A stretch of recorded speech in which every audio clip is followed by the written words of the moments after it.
Hello, everyone, and welcome to the Boost Your Biology podcast.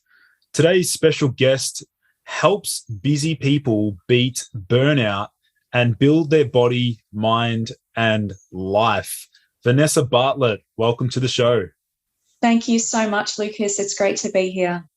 Awesome. So, Vanessa, maybe do you want to let my listeners know a little bit about, your journey and how you got so fascinated into learning more about burnout? Well, I'd been a personal trainer for many years, around 20 years actually, in gyms. And I got to a point in my late 20s where I was doing a lot, running a business, teaching lots of classes as you do, pump, spin, circuits and all that. And if I backtrack a sec, the journey started very young at the age of 8, getting up at 6:30 a.m. to record a show called Aerobics Oz Style, if anyone remembers that. I would literally set my alarm as an 8-year-old, get up and do the aerobic moves on my parents' phone books and step up and down off the phone books and then come home and do it after school. So it was always in me to kind of do something along the lines of exercise teaching. I really loved movement and just how it made me feel. So fast forwarding then to those mid-20 years, had a personal training business. And then I got to this point where I was teaching, clients were feeling great, but I started to feel really, really tired after teaching, couldn't get through the day.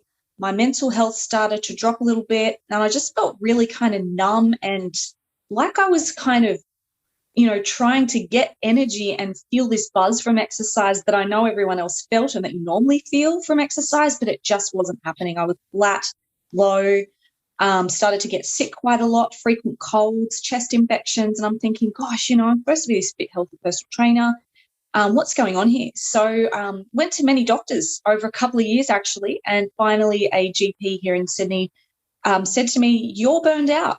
You have fatigue issues. Your adrenals have been overworked. And I'm thinking, what are the adrenals? I'd never learned about that in my personal training courses. So it began this whole journey of me pretty much learning how the body works physiologically, the stress hormones that happen when you exercise and if your life is very busy, and learning how to then pull back from that and basically restore my health because it wasn't good. I had to stop teaching classes, cut back on my clients for one-on-one personal training. And that was hard when you're a busy kind of upbeat person. That was hard mentally. And my colleagues didn't understand because I still looked fit and healthy on the outside, but I was saying to them, I'm just so darn tired all the time. Like I can't get through the day. For me to teach a 60-minute pump class now is absolutely horrific on my body. Like it was really hard. So then I'd have to go home and sleep for 3 hours. And I'm thinking, that's not making sense. Exercise and health is supposed to uplift you, not drain you. So that's what happened for the next couple of years, restoring my health and learning every part that I could in these pillars, the stress, the lifestyle, the exercise and the food. How could I make all of those things better to feel like myself again, pretty much?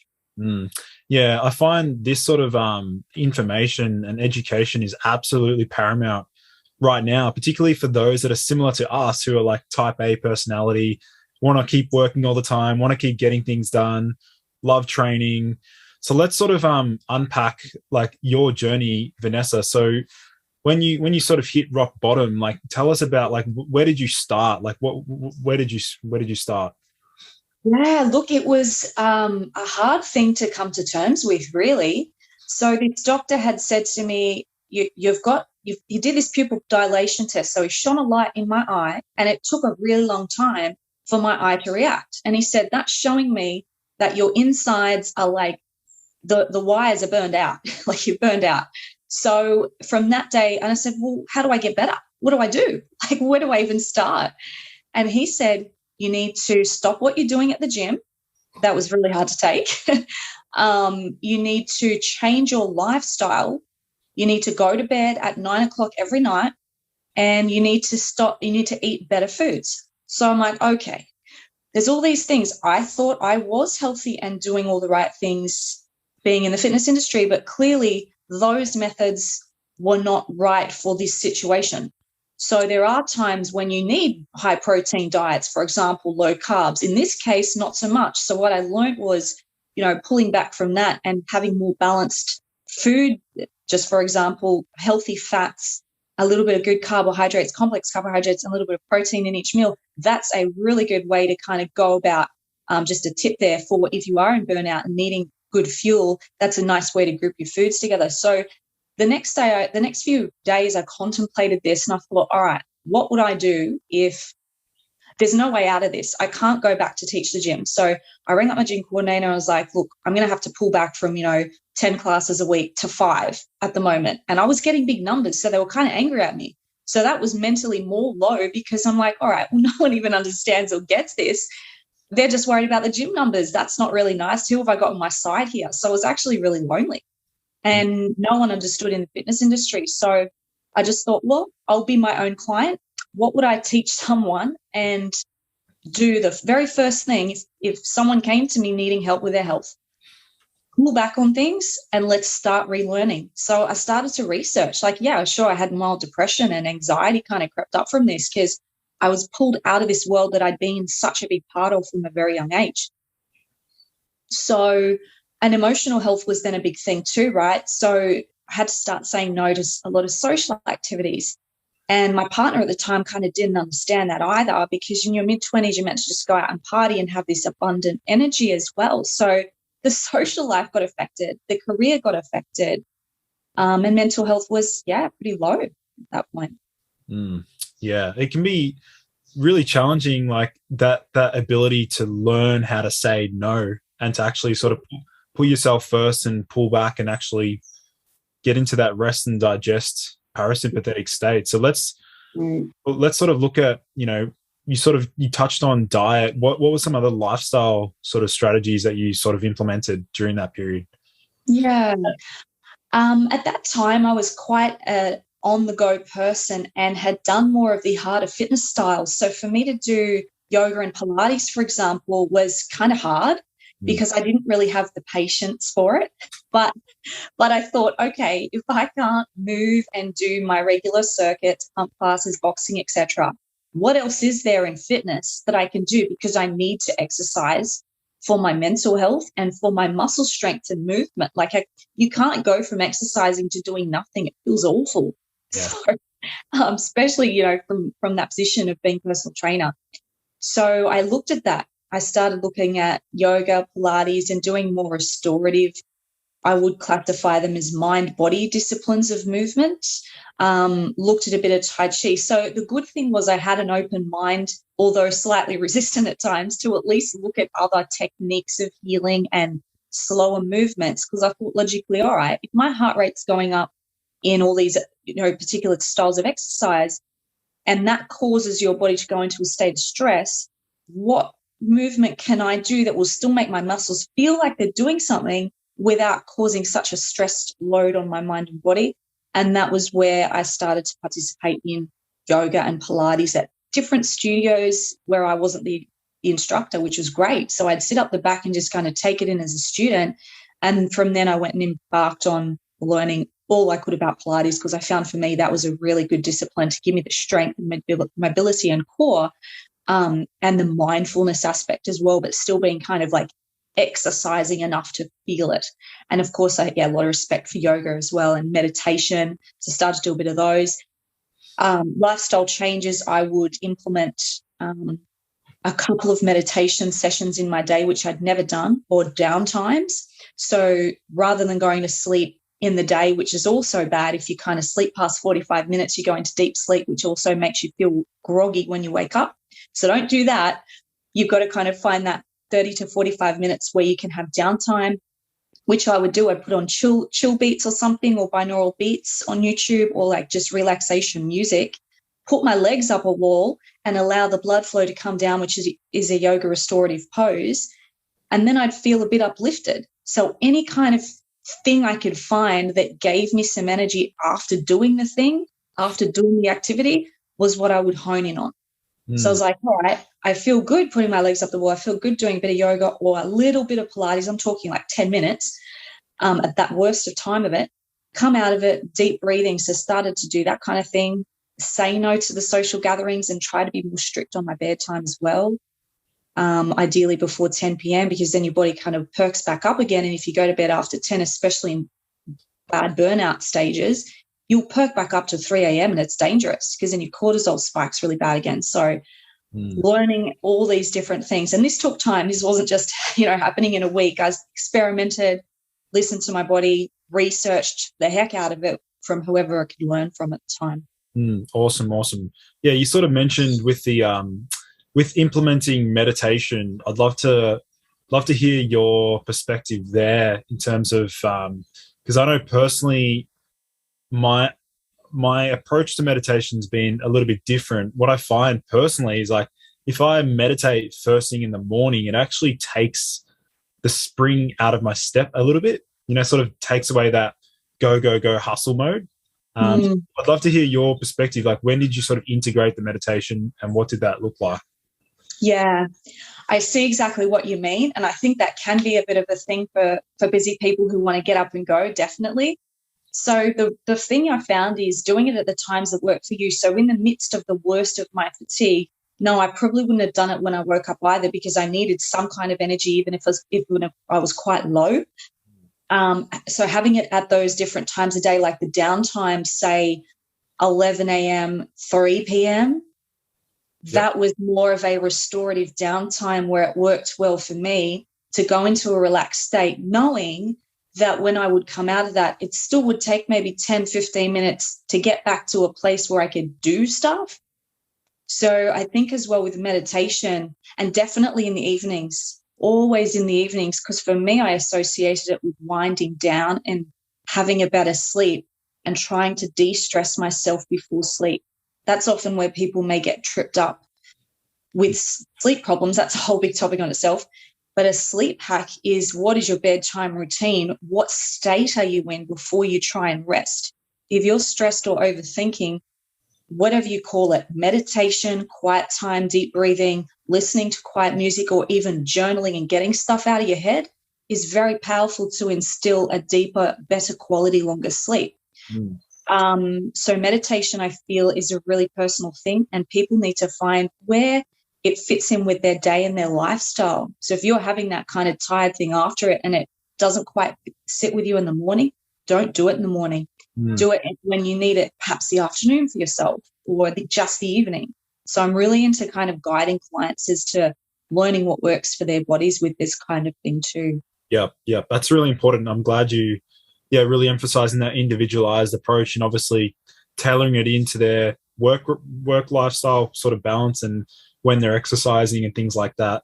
With the meditation, I mean, it's something I was curious about early on, is like, how do you know if you've like meditated well? Like, do you have a certain, like, do you feel a certain way at the end of meditation? Like, how do you assess that? Yeah, that's a good question. So doing this journey too, I did a lot of investigating and followed different gurus to try and get different takes on it. So the biggest takeaway I kind of got, which is good for anyone to apply, is you don't have to be perfect at it or have a clear head to get a benefit. So it's not about being obsessive about having nothing in your mind for a certain time. Some people may teach those kind of mind clearing techniques, which is fine. But if you kind of step back and observe your thoughts, and that you'll know if you've done it well. I did this one particular course where I'd go to this lady's house for an hour and a half every Monday night. And that was the best I ever learned, kind of being in the trenches, doing it with other people and learning from her. The feeling I felt after doing that, so say from 7 to 8:30 p.m. at night, we did this. We sat there just to like chimes, very quiet music for an hour and a half, trying not to move your body. The reason you would know if it was successful is afterwards you get a slight uplift, not immediate, like again, give yourself that 15 minutes. You come out of there and then you go, oh, actually it's 8:30 at night. I have a nice leveled energy. I could do some stuff that requires my brain or productivity for a good couple of hours more. Whereas if you think about if you didn't do that session and you didn't really get to that conscious place where you're not asleep, but you're still alert of your surroundings, but you're relaxed, that's a great way. That's the meditative place. It's falling, it's being in the place just before sleep. And that's where the energy benefits come after. So if you can do that for 10 minutes in the day, you don't have an hour and a half at night and you don't want to wake back up at night, it was amazing because I was like, wow, it's 9 o'clock at night. I've got like really nice energy happening here. I'm not tired and absolutely wiped out. And being in burnout, I was always wiped out by 9 p.m. So that indicated to me that I had hit that really cool state of, just before sleep, where you have renewed energy, I'd call it. Interesting. Yeah. I mean, I think in the past, I have tapped into that state where it's like you're just about to fall asleep, but then things are sort of, like you're in an interesting headspace. And even there've been times in the past where I've integrated like nootropics in the mix, things like L-theanine to actually enhance the meditative state, which is a whole different topic. But let's sort of look at some other sort of stress management practices. What are some other things that you've sort of incorporated with yourself and even with your clients? Yeah, so I always follow the 4 pillars now. Stress, the self pillars, stress, exercise, lifestyle, and food.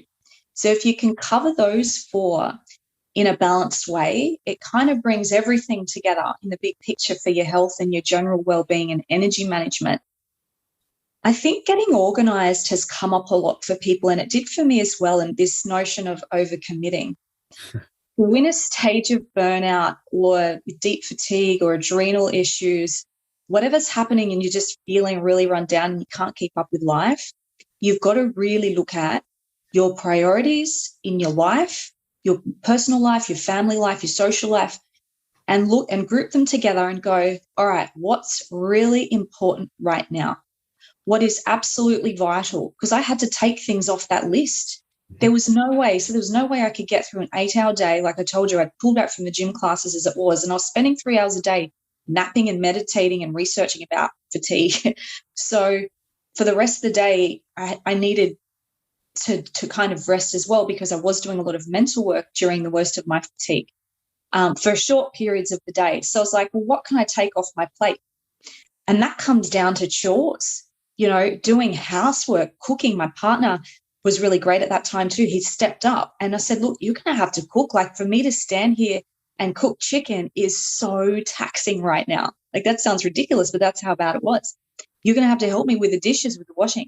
So looking at daily chores, what can you delegate and being okay with it, right? So overcommitting, pulling back from work assignments that are causing you high stress or you're burning out, pulling back from social occasions and limiting it. It really is about instilling very strong boundaries. That can be hard to do, but getting organized. So if there's still too many things that you're doing or that really aren't important, you have to know what's valuable to you right now. What's going to change your life? If missing out on your friend's 25th birthday, like if you're so fatigued, if you're having a really bad week, going to that birthday might really be bad for you at that weekend, like saying no or changing things around to prioritize your health is so, so important. It's a really thing that comes up for everyone at some point, going, all right, what do we need to do here to pull back on your life a little for the interim? I really like the practical approach there, and I think it's incredibly, incredibly important for my listeners to hear, and even for me to hear that again, because I'm still at the point where I'm struggling to say no to people wanting my time, and I'm just constantly giving it because that's how we are, right? We just want to help others and give. But like setting, understanding those priorities and the organization aspect is critical. I'm glad you've brought that in. So like from an organization perspective, like how do you go about planning your week? How does that look? Again, a habit I had to practice and get to over a few years. Like it didn't happen overnight, but now every Sunday, even with my 2 young boys, I have a 4-year-old boy and a 1.5-year-old boy, I need to kind of step away from them and my partner on a Sunday and take an hour and go, right, what does my calendar look like this week? How am I feeling? What business activities can I push a little harder on this week if I've got great energy? But even for females, we have, our hormonal cycle affects that as well. So allowing for that, that's a whole other topic, but just a little tip there. don't expect to be at your best for 1 week out of every 4 weeks. That's the reality of it. No matter what you do or what hacks you do, or no matter how much meditation or great supplements you have, you still got to listen to your body's natural flow. But taking that approach on the weekend, a Saturday or Sunday, to just look at everything you do. So I give my clients a weekly planner, and it's not just about when you're going to do your exercise, what are you eating? It's about what are you doing between 6 and 7 a.m.? Is it what is absolutely necessary? Do you have your shower? Do you feed your kids? Put it in, because you need to see between 6 a.m. and 10 p.m., for example, a full day. What are you doing? Is it a full calendar? What can you pull back from? But you won't know that till you put every task in and go, whoa, like I've got, the kids' preschool thing, and I've got 5 work meetings on Monday. Then I have to record this other thing. Then I've got to do this Zoom. That's a big day. So where can you put that 10 minutes of downtime meditation? That would be critical to stop burnout by Friday, right? For example. So having that time, but really tuning in and doing it when you're not stressed, getting into a place of somewhat calm and non-distraction, and being honest about your week. You have to do it organizationally on that Saturday or Sunday. And then you go into the Monday going, oh, I'm cool. Yeah, I blocked out this, like my calendar on my wall right here is I've got 3 dot points for each day. And on Sunday, I was super stressed going, oh my gosh, I've got all this stuff overloaded from last week. I still get into that state, but I went, no, hang on. Let's just take the half an hour, scrub it all off the whiteboard. What needs to be done in different areas? That thing can wait till next Monday. Cool. It's off my plate. And it's a sense of control that people then have with their schedule. And it's amazing hack for energy management. This is brilliant. A lot of things are coming up right now for me personally. When you sort of mentioned you sort of live according to your calendar, and that's like, it does give you a sense of control. I 100% agree with that. And that obviously reduces the burden, the stress, because the stress is in uncertainty and not knowing how the week's going to pan out. But when you have it rostered, it does help. I remember back in my final year at uni, actually, because this fellow classmate that I was studying with, she's like, do you have a life? I'm like, what do you mean? I'm like, I need my calendar to be structured. But she sort of made me sort of feel bad, because I'm like, you should just be free flowing. But that free flowing state where you're just like doing anything whenever, like that's what's stressful for me, Right. It's so funny you mentioned that, because by nature, I'm essentially a very free spirit. So for me to be talking like this 5, 10, 15 years ago, I wouldn't be having this conversation with you in such a practical way. Like I'm telling you, it wouldn't happen, because I was like that person going, well, yeah, no, I'll just go with the flow. Yeah, I'll say yes to this person. Oh, yeah, I'll take on another client. Oh, yeah, I'll do this extra personal training course, like taking on all this stuff. And it's like, don't change who you are, but learn your own personal boundaries. And I went, oh, this is interesting. So I've gone from this free-spirited, very, flowing person, which I still love that freedom. But I know you're right. It kind of just triggers this stress in me, not knowing what's happening. So I still have an open calendar. Having said that, like it's not all structured from 6 to 10. So what I've done now is I've gone down the fully structured path and realized that's too regimented. But then I've pulled back. Like I said, I've got 3 dot points on each day. And if I can, and so then, and it's not a time thing. Like this was a booked time, of course. Like for certain things, it's a booked time. But if I have 2 other things to get done today, I can go after this, do my downtime, have something to eat, and know, all right, cool. I've only done 2 other things. I only have 2 other things to do today, which are critical to my business. As long as I get them done before 4 p.m., that's cool. Unless it's an actual booked appointment, it doesn't matter. So having the freedom in it, and then Friday, Saturday, Sunday, there's nothing booked because I have my boys. They're not at daycare. Yep. So that's free time. And that for me has worked in the sense of and knowing to balance it between then being a parent and then having a business as well. Yeah, that makes sense.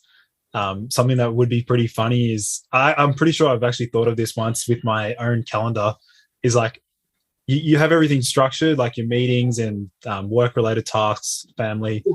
And then I actually structured in free flowing time in the like I get that. Yeah. I would be saying yes, Yeah. yes, 100%. So I have booked my free time. Yeah. It's ironic, like it's like a contradiction. That's funny, but yeah, no, that works as well. Yeah.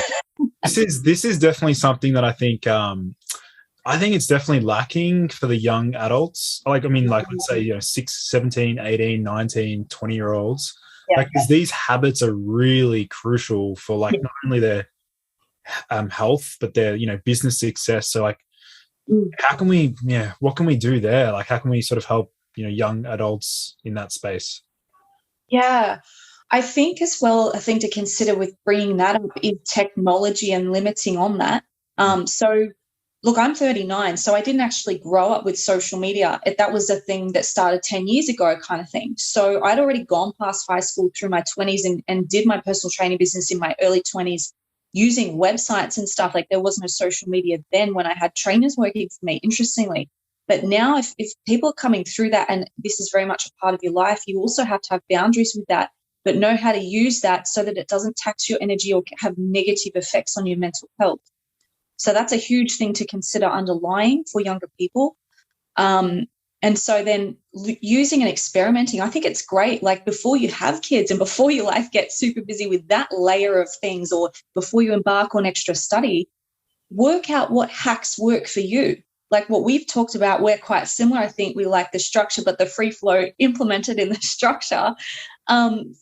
People should experiment if that works for them, or if they are completely free flowing, like your friend was, and not wanting that regimen, that's cool. But just make sure you know your boundaries and when to say no, and that it works for your energy. There's time that you start to feel overwhelmed. So the red flags, you feel overwhelmed, overly stressed, like you can't cope, they would be red flags that you've taken on too much. Therefore, it's time to maybe change a little bit about what you're doing and get back to that weekend planning. But start as young as possible, because if you instill these habits, your 20s, your 30s, your 40s, you won't ever. I feel it can be a good preventative for burnout, for overdoing it, even with exercise. Like we talk about a lot about burnout here in general, and productivity, but overdoing it and listening to your body with exercise as well, and tuning into your red flags within your health, whether it's exercise, work-life balance, it's all connected there. And you can instill those good habits, I feel, and work out what's best for you early on. Yeah, that's awesome. There's something that came to my mind there with like the stress really being defined as a state of just not feeling like you can cope or feeling overwhelmed. Well, let's look at the things that would amplify that. It would be lack of sleep, poor nutrition, like that feeling. Like, there's certain sort of scenarios where like things will amplify that feeling of overwhelm or not being able to cope. Definitely. Gosh, I'm so glad you brought that up. The lack of sleep thing is crucial. And there's 2 times that this has happened for me, and I find it's quite common.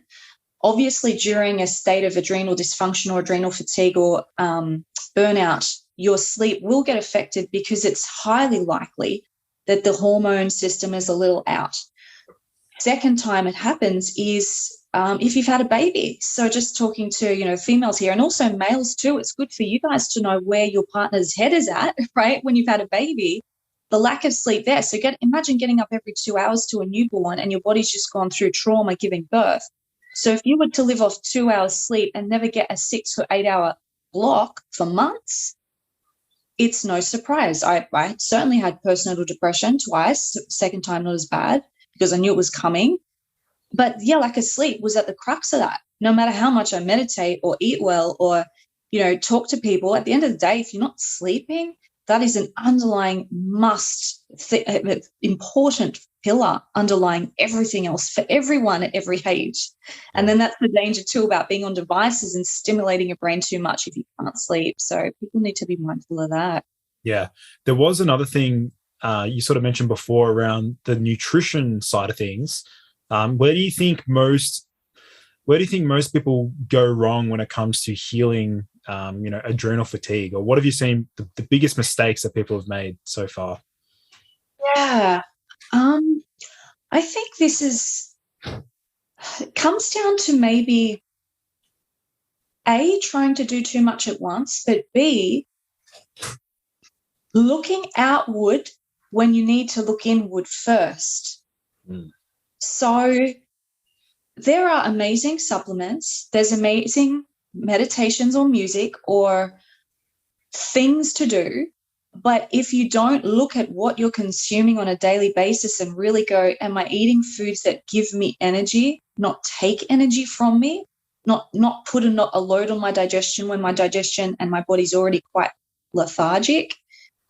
That is a big commonality that I've seen, and with myself as well. As I said to that doctor that time, what am I supposed to do? Like, tell me what to do. Like, if you tell me to do something, I'll do it, because I don't want to feel like this.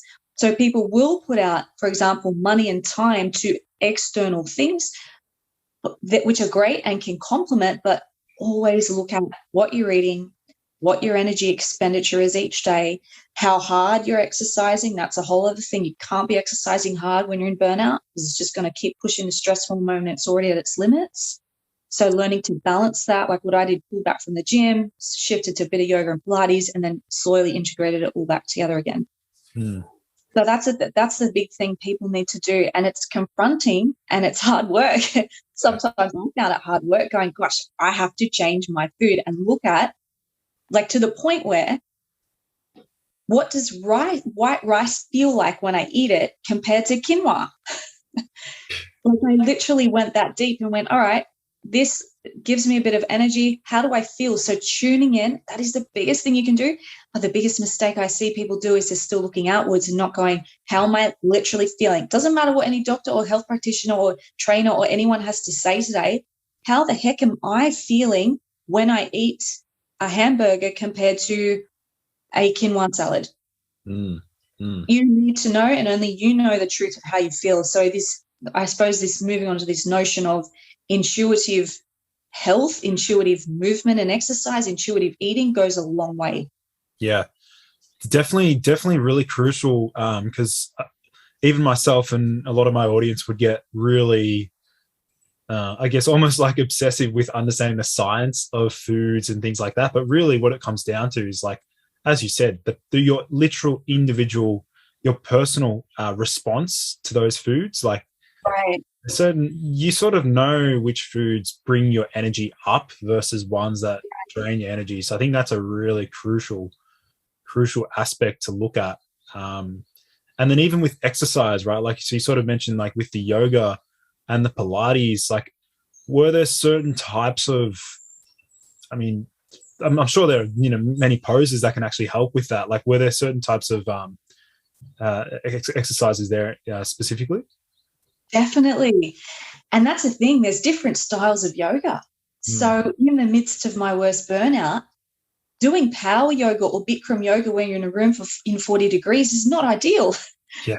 So you can't just say to someone, go and do yoga to help your adrenals heal, because if you're doing power or a strong Bikram yoga which shoots up the stress in the body, that would not be ideal. More restorative poses and gentle movements at that time would be more helpful at that time. Same with Pilates, using equipment or using your body weight. So I really honed in on learning how to hold, because I stopped everything. So I've gone from doing weights and push-ups and stuff and heavy weight pump classes to not even being able to hold myself for a push-up on the knees. And that, again, a massive step back for me.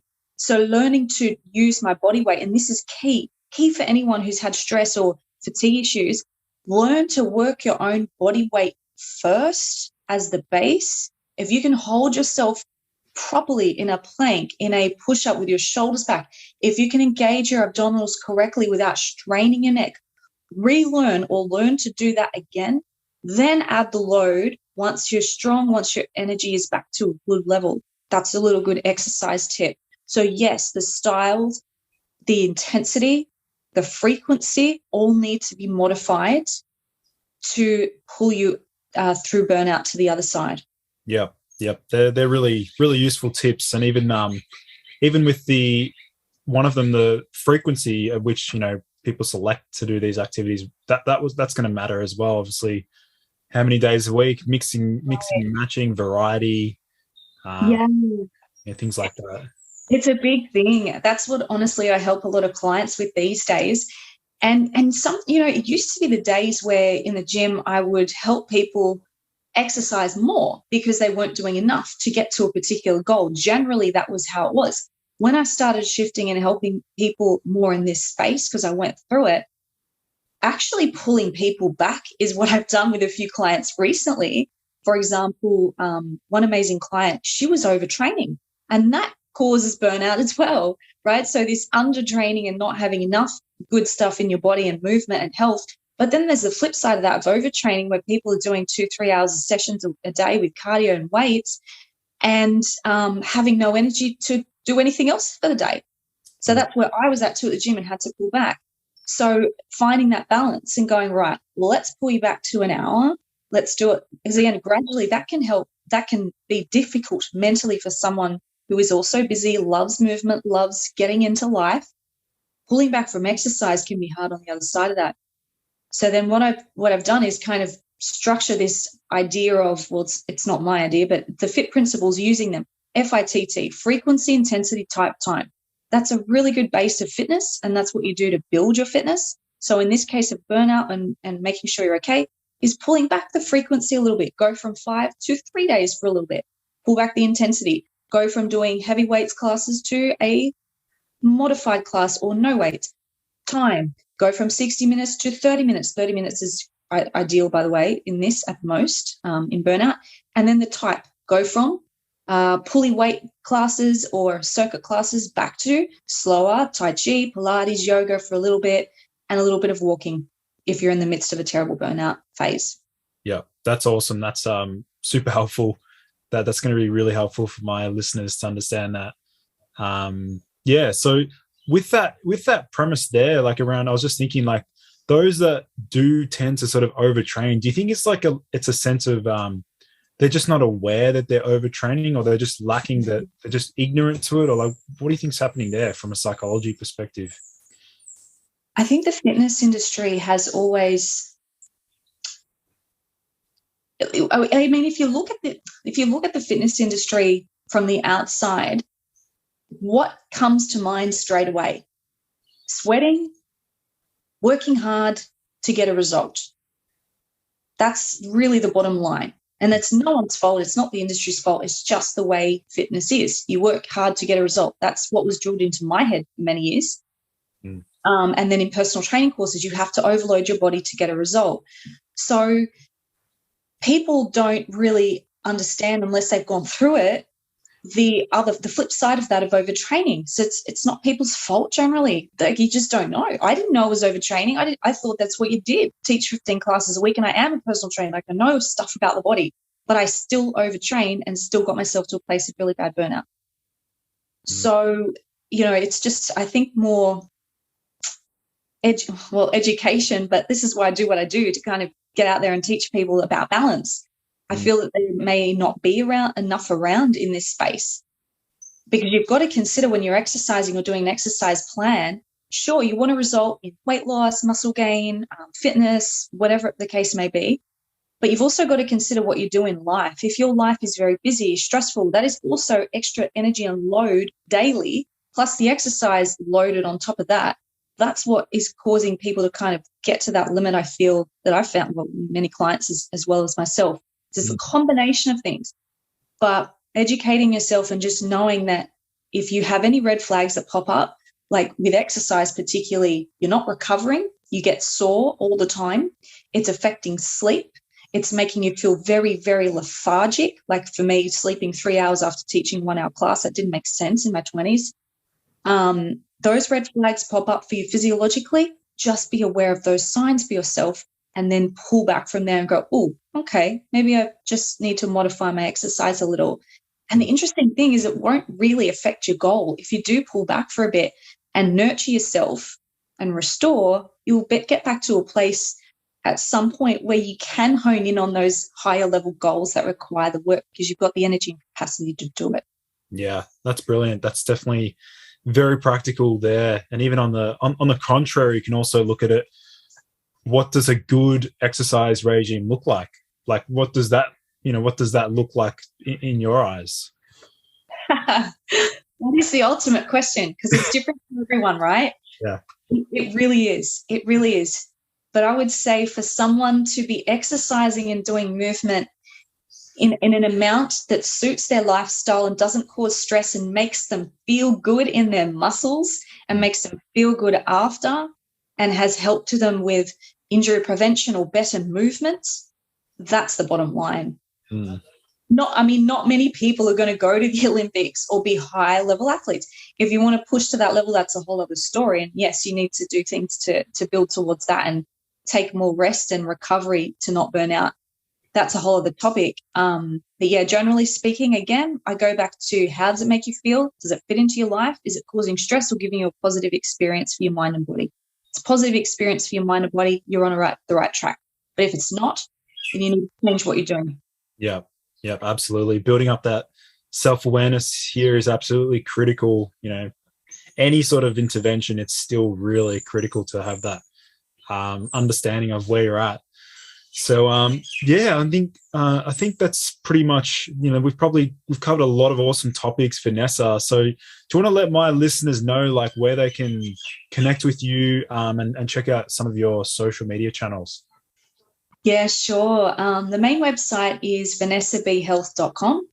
And on there you can go to my social links, Vanessa B Health on Instagram. There's a lot on the YouTube channel, balanced workouts on there, including Pilates, even some adrenal fatigue particular workouts that are very nurturing and restorative. Plus I've got some fantastic bands workouts on there as well, meditations, a whole lot of stuff there, and some expert interviews. And then the Facebook page, Vanessa B Health as well. Awesome. So I'll be sure to leave those links in the description below so that people can check that out. But yeah, thanks so much for coming on the show, Vanessa. Thank you so much for having me. I really appreciate it. And I love what you're doing to help people as well. It's really, really inspiring and educational. Awesome. Thank you. Thank you.